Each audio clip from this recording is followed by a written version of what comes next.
And yes, for those just tuning in, we are an hour, almost 2 hours into this stream, and we're getting to the wrestling talk now. I know a lot of people like all of it, but there are some on the wrestling side who aren't that big into an hour of fantasy football talk. So that's why we created the podcast Living Room Lariat. It was where all the wrestling content from Couch Potato Diary lives. Still some on the flagship podcast as well, but if you just want the wrestling, it is over there at Living Room Lariat. So make sure you subscribe wherever you get your podcast, along with Couch Potato Diary, the podcast. Make sure you check that out as well. But let's get into the wrestling. This looks like match quality wise, it looks like a great card.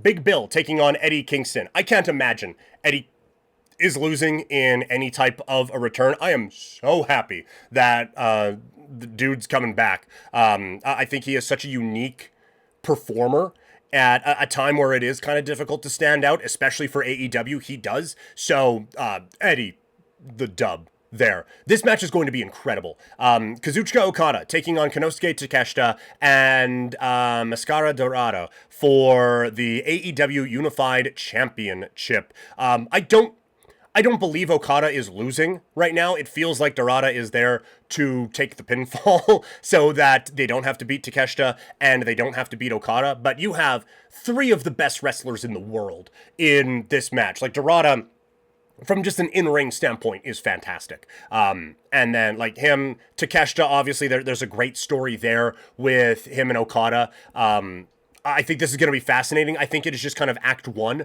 of what should be a very good story with Okada and Takeshita. And I think it's Okada who comes away with the victory in this bout.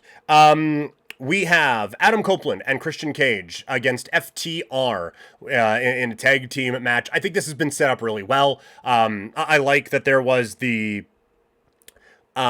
stipulation last week where, if you put your hands on Stokely or FTR, it's $100,000 fine. And Christian Cage is like, I got the money, and just started beating him down. I thought that was good. This match is going to be great. It does reach dream match potential, I think, for a lot of people, and me included. I think it's going to be a whole lot of fun. I don't think there's any way that Cope and Cage lose in Toronto, so I would go with the veterans here, the former Edge and Christian, to get the win over FTR. A trios match with the Hurt Syndicate taking on Ricochet and the Gates of Agony with Bishop Khan and Toa Leona. I thought Toa looked pretty good against Bobby on Wednesday at September to Remember.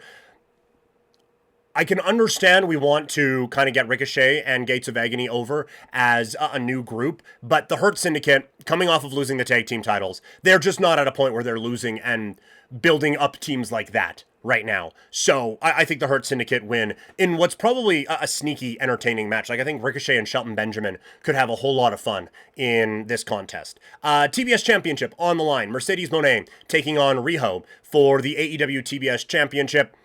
Riho's fun. She's the first women's champion in AEW history. There isn't a snowball's chance in hell she's beating Mercedes Moné for the TBS title. But I'm interested in the match. I think it's going to be a really fun one. But Mercedes is winning on Saturday afternoon. Coffin match with Darby Allin taking on Jon Moxley. This match is going to be insanity. I can only imagine the level of violence that these two are going to bring out on pay-per-view on Saturday.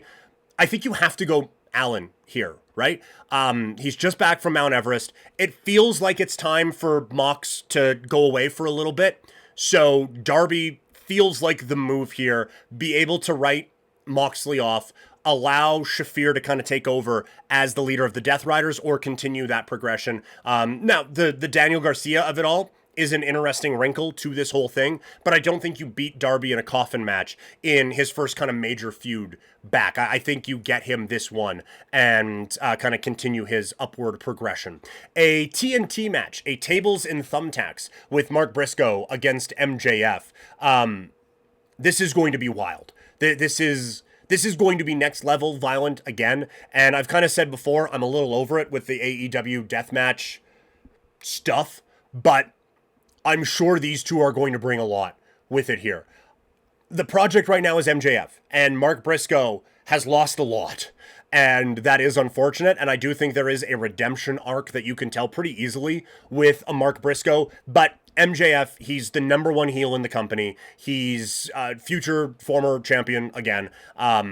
He has to get the win here. They have, I know that there have been stretches where people have been down on the in-ring ability of MJF and kind of the toughness that he has, or lack thereof, in the character, but they have done a very focused job of putting him over in these types of matches to just remind you that he can be diabolical bad, all those sorts of things. So I think he gets the win here. Fatal 4-way for the Women's Championship. Timeless Toni Storm against Jamie Hayter, Kris Statlander, and Tekla.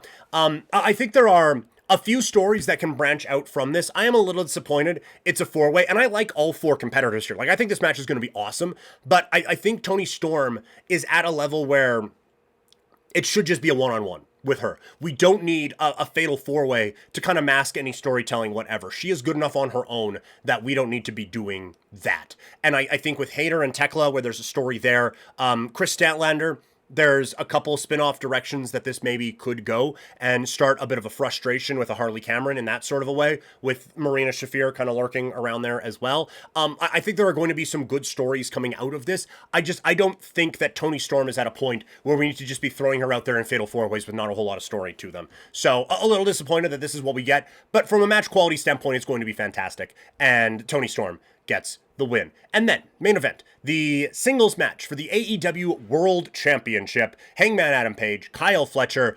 Now is not the time to beat Hangman. It's just not. He gets that face of the franchise win a couple months ago at All In. He is the guy right now. Now, Kyle Fletcher is fantastic. And the Protostar, all that. Future star, future champion, no doubt about it.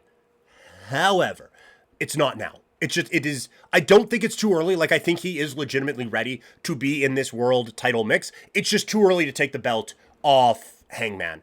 I'm a little bit worried that there is if any member of the Don Callis family interferes, then Fletcher will be disqualified and stripped of his AEW TNT championship. That just kind of screams new person coming in and interfering, so I'm a little bit worried about that. I hope that we just get a solid, straightforward match, because I think these two can put on a fantastic one. But in the end, it is the Hangman coming away with the win. What do you guys think? Let me know your match predictions, whether it's in the chat or in the comments down below, and we can have some discussion about the AEW pay-per-view.